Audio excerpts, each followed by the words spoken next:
Hey guys, this will be video 19 for the design build Flying V, and it should be a fairly brief video, maybe 20-30 minutes or so tops, but I'm just going to kind of pick up where I left off after getting the neck glued in last night and discuss how I went about approaching it after I got it out of the clamps and stuff, and how I started changing gears and making the transition of truly connecting the neck to the body and yet not making any mistakes.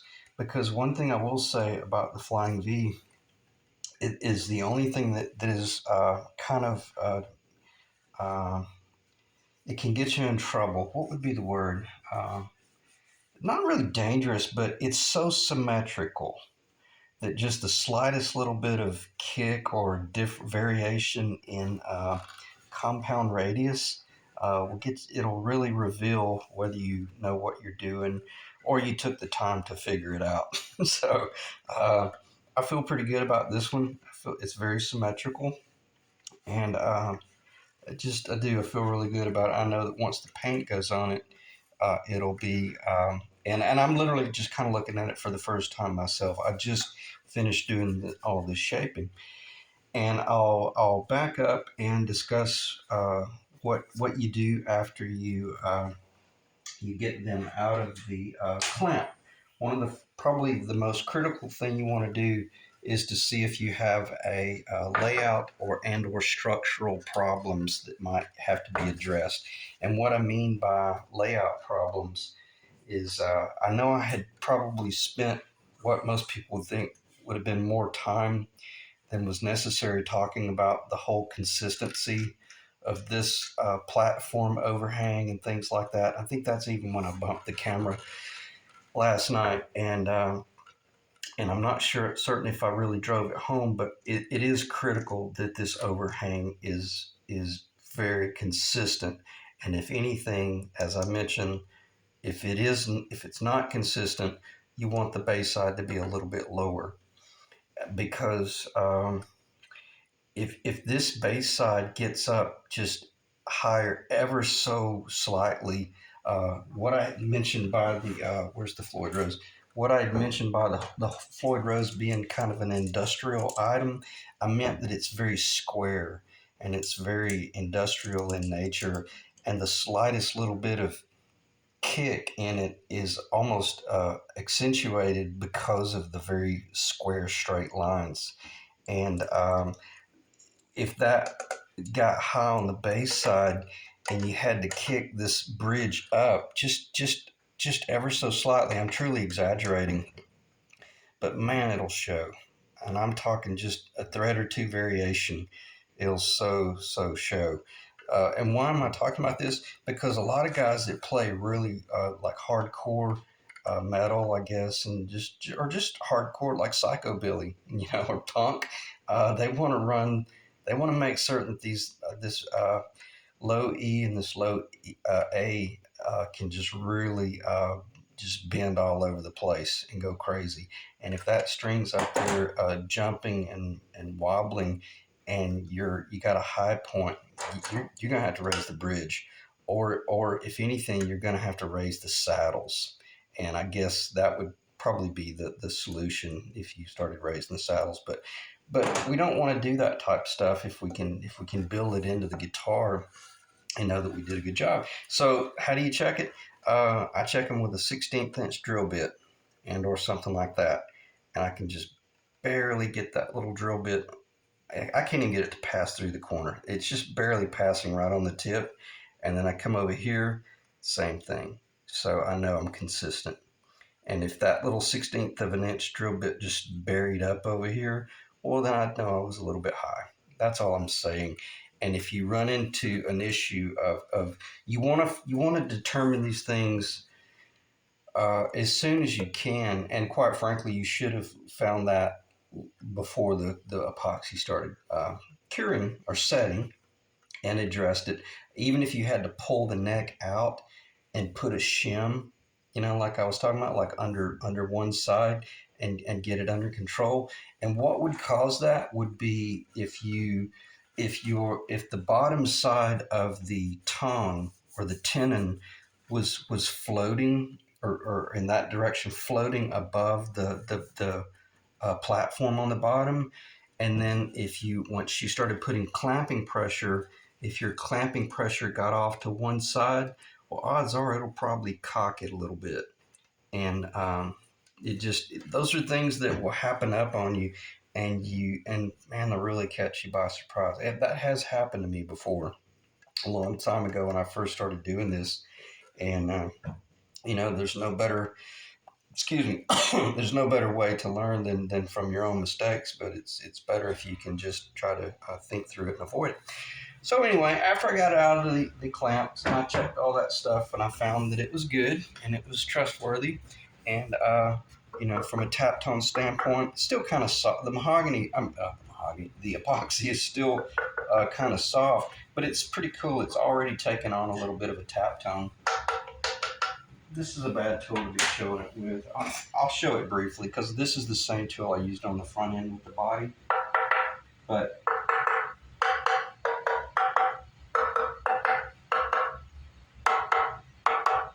I'm trying to make certain I don't hit the frets because I know the frets are kind of loose on the ends. So let me make certain I hit the fretboard.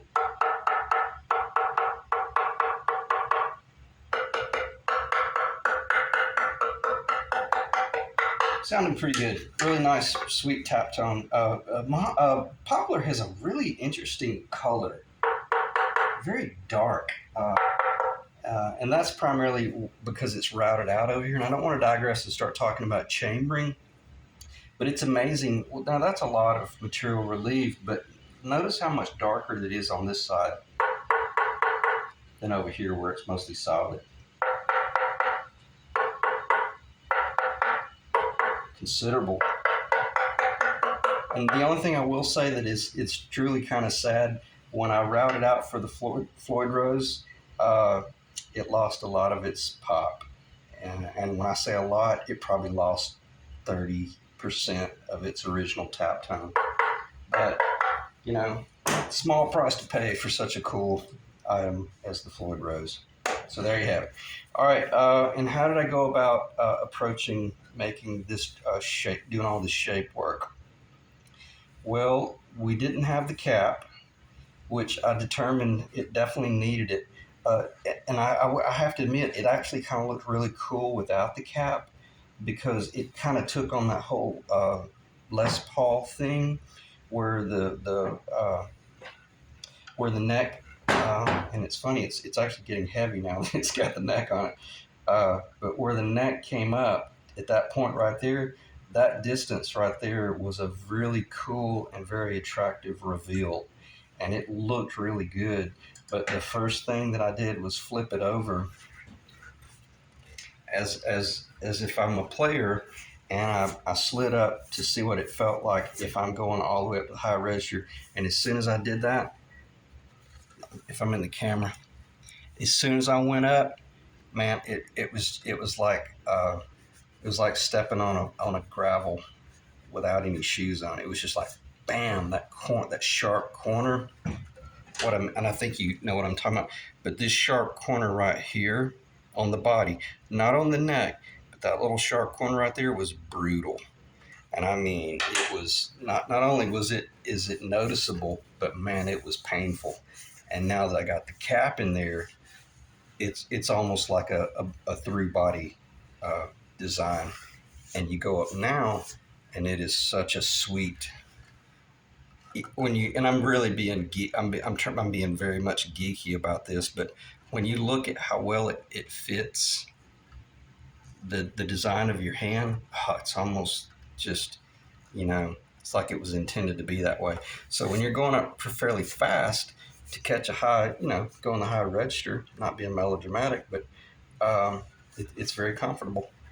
And that's what I'm glad I'm going off the cuff here. That's what I meant by the reason I wanted that flat is just because I wanted the visual there. I knew we were going to have plenty of room, and we've gained so much space by moving that heel down that I knew that flat wasn't going to be an issue. because typically you're playing below the 17th anyway, and only every now and then are you reaching up. But you can get to it.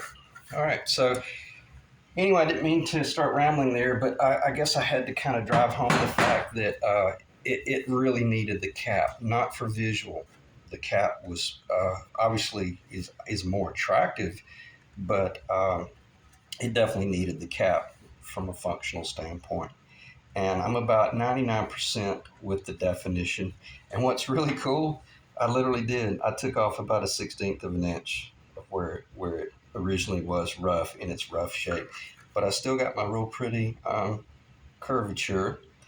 And where the curvature on the Les Paul would have stopped and kind of started rounding over, I just kind of looked at what the compound radius turn was doing, and I just continued it as if it was. Hold on one second. I gotta get this off the ground. I continued that compound radius as though, in other words, if it was getting sharper as it was coming out of the radius and getting tighter, then I made certain that I just kept letting it get tighter, because it's a very soft radius up here, and then it starts getting a little bit tight right there, and rather than me just letting it go straight, that would have looked really goofy if it just kind of just disappeared. In other words, I kept it in its French curve or in a compound radius fashion, and then wherever it landed, that defined where my template was placed, or kind of the opposite. The template on the back determined where that corner was, and then I started splitting the difference. And then I ended up realizing, yeah, I'm going to shorten up this heel a little bit. I have no idea what that number is. None of this was calculated. It was just all by visual and by feel. And I'm looking at it, and I truly love what I see. I think it's just really cool looking. We still got our flat right there. Again, I'm gonna see if I can do this without pulling the camera off the. I'll do a flyby. Oh, I almost did it. We still got our flat, and it very much looks. It looks like it's a part of the original design. And again, I probably should have put the camera in a different location, but let me get behind the camera, because this helps me as well. I'm sorry, let me slow down a little bit.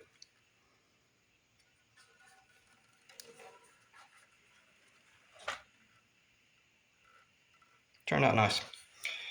And it was fairly easy to do.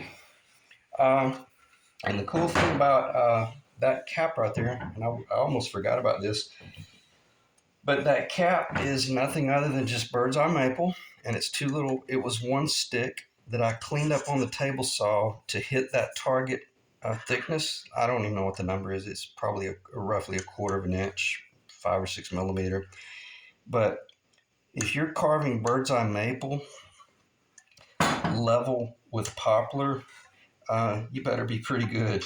I elected to thin it down to that target on the table saw, and then when I put it up here, I was just doing very minimal blending and cutting the maple down, because if this had sticked up only a 16th of an inch, they call this stuff rock maple for a reason, because it is brutal.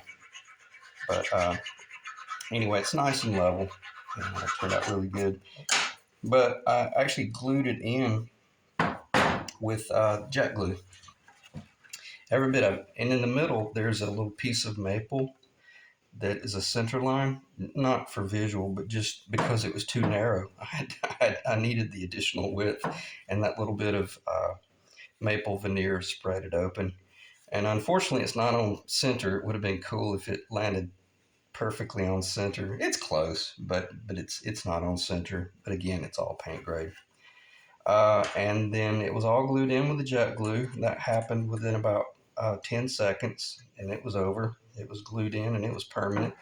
And then I started doing all this mass shaping, and I shaped this hill for probably about 2.5 hours, close to 3 hours, just really working it down. And I realized I missed my target on that piece, I didn't leave enough material there to truly define the heel that I wanted. So I ended up having to do a little bit of filler right there. And all that is just maple dust and thin jet glue. See, I glued this in with the medium, but anytime you're doing little patchwork like that, you want to either use baking soda if it's not really an exterior location, and the thin jet glue. But with this, I used just maple. Doesn't really matter. I didn't want to look down and see a bunch of white baking soda. So, and I'm fairly close to finished with shaping that, but I just wanted you guys to kind of see what you can expect. Obviously, keep in mind this was considerably higher. When I say considerably, it was like a 16th of an inch. I think it was like no, it was like a 32nd on this side, and it was close to a 16th high over here. In other words, I had to redefine the actual radius in each corner, and that's kind of what prompted me to start talking about the hazards of building a flying V, if there are any, would be maintaining symmetry. Uh, but it was so close that I didn't worry about screwing it up. And how did I do that? Put it on my DeWalt 20-volt drill, used a Home Depot drum sander, and it's so cool because the maple's nice and hard and you don't have to worry about damaging it, but you better not be complacent because you'll look down and you'll have a little gully right there. It's not that big of a deal because we're paint grade, but let's hit it right the first time. And I kind of worked that down close, and then I came back and I finished it up with just different. If I wanted to do a hard cut, I could use this. If I wanted to do more of a defining radius, I could kind of trust this one, and I would kind of. It was weird. It works really well, and I was even catching the binding there and kind of blending the binding in, and what this did, this allowed me to make certain. And this is so important. This allowed me to make certain that I didn't trust that little power tool too much, because power tools, you'll lose squareness before you know it. And again, it's not that big of a deal when we're paint grade because we can make corrections. But if this was a Carina Flying V, you don't. That's not an option, and you just can't make those sort of mistakes. And I will say this, and I'm not being melodramatic about this. It's the weirdest thing. Uh, it's kind of like there's only one spot that works. Either you're a little bit too high, and you know it, you can see it, and you're working down to that magic location. But if you go just a little bit further, you'll start creating a gully. And that's what I got to drive home. Just proceed with caution when you're shaping this right here, because man, there's so many points that you can get off that whole XYZ axis and lose the definition of the little guitar. Let me see if I can get that. I don't know if I can get that in the camera. Again, it's getting kind of heavy now that she's beefing up. But as you can see, obviously what I'm talking about is the squareness from the back to the side relationship. And when it goes around this corner, you want to make certain that you don't lose that. And let me see if I can get this in the camera. This would be a really good view if that'll show up. Let me look in the camera, see. I don't know because of the light, but and see it, and it's almost like that flat. Well, it's not almost. It is that plane. That flat plane gets transferred down here and then transfers into the body. And that's exactly what I meant by it's not that it's right or wrong or left or right or is better access. It's just what I wanted to see.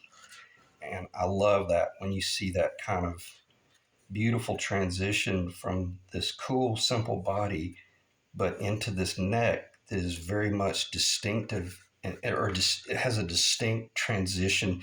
And even if this is solid black, when that binding shows that it terminates, that clearly lets your eye know we're looking at the neck now. and I want to make certain that your eye sees that, whether you understand it or not. It's like an architect buddy told me once. He said, "My client doesn't have to know why they like what they see; they just have to like it," meaning the work that he had done or the job that he had designed. And I thought, well, that is so profound, but it's so true. They don't have to understand everything that we went through to get here. As long as they like it and it's balanced, it feels good, and it sounds good, then we achieved our goal. So, I didn't have a point list. I really didn't want to because I just wanted to shoot from the hip and talk about um, after you pull them out of the clamps, you're probably going to spend about 4 to 6 hours getting to this point right here where you're truly you hit your target and you feel good about it. The next thing would be I'll set up the router with the roundover. I can't remember what that roundover is. I think it might be a 1/8 inch, but don't quote me on that just yet. But right now everything's very square, and I've got to determine because I'll pick it up right here on the router again and I'll round that over because I want that to be machined. I don't want to come in here and start just doing that by hand. But I've got to determine once I come up here, how do I make the transition into this heel? And do I allow the router to come all the way up and cut and stop right there and then shape this by hand?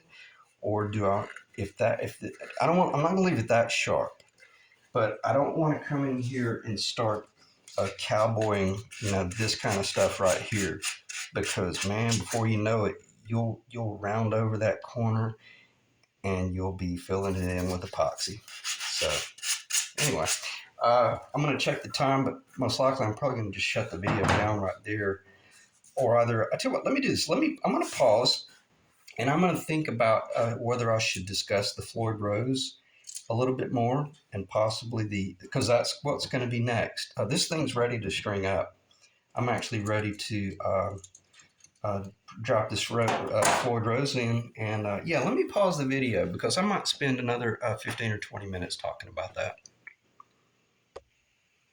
Yeah, I decided I'm just going to hold off on the Floyd Rose discussion because primarily because I had no intentions of talking about the Floyd Rose, and I don't want a nice, healthy 22-minute video to turn into a 35-minute video of me missing 5 points that I should have covered. So I'll probably cover the Floyd Rose in the next video, and I'll have a really good point list because it's a pretty cool item. And any guys around my age, I've compared it to like the whole Solaflex thing.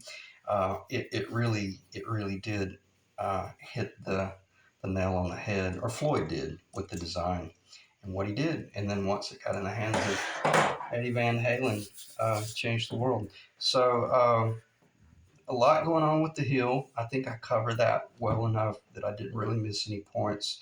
And again, I'm trying to look at it from the standpoint of if there's someone sitting there trying to figure out how to pull this off and it looked really cool, but not just look good, actually function well. So those things like that transition from being a player makes a big difference. It looked cool. Excuse me. It looked really cool. Just the heel and the whole roundness, and it could have been defined. I could have softened off the corner, but it would have been one of those things that, as a player, it might have bothered you and you got used to it. But man, that's as our job as a builder, designer, is to hand this guitar to the player, and them just be blown away by the little things like that. Us taking the time to shape it. Plus it's cool. It helps define that length that complements the original Korina design, because that is very much not the design, but the scale and the distance from this invisible section line here out to here. We're probably within, oh man, I bet we're within 1/8 of an inch of the original scale length, and we're probably spot on with the widths. I know we're different in our radius here, but I think if anything, as I said in the early start of these videos, I wasn't trying to compliment the Korina. If I wanted to, I could nail it on the head, and most of you guys out there could as well. let's just. I mean, I wasn't trying to copy the Carina. I was just trying to compliment it, and that's not a play on words. I really wanted to just jazz it up a little bit, make it a little bit more modern looking. And I'm going to end the video in about 30 seconds, but I kept failing to mention um, I owned a fairly rare guitar that Gibson had made back in the early 90s called the Mark IV, I believe it is, or the Mark III. It was their Super Strat, and it had the Kahler vibrato. And if I'm not mistaken, I'm almost certain that this is the profile that it had on that neck, transitioning into like a Super Strat body. But it was a 24 fret on the ebony. And I guess I kept failing to mention that in some of the early videos that there was something about that old Les Paul neck. I don't know where it is now, but that it reminded me of my Mark IV or Mark III or whatever that guitar is. They're pretty rare. If you ever trip up on one and it's available, buy it. You'll love it. They got a great tone and they play awesome. All right. Thanks for staying in the ring. And again, the next video probably will come tomorrow, and I'll go into some pretty deep discussion about the Floyd Rose and possibly discussing the nut install, and then we'll go from there. All right. Thanks, guys.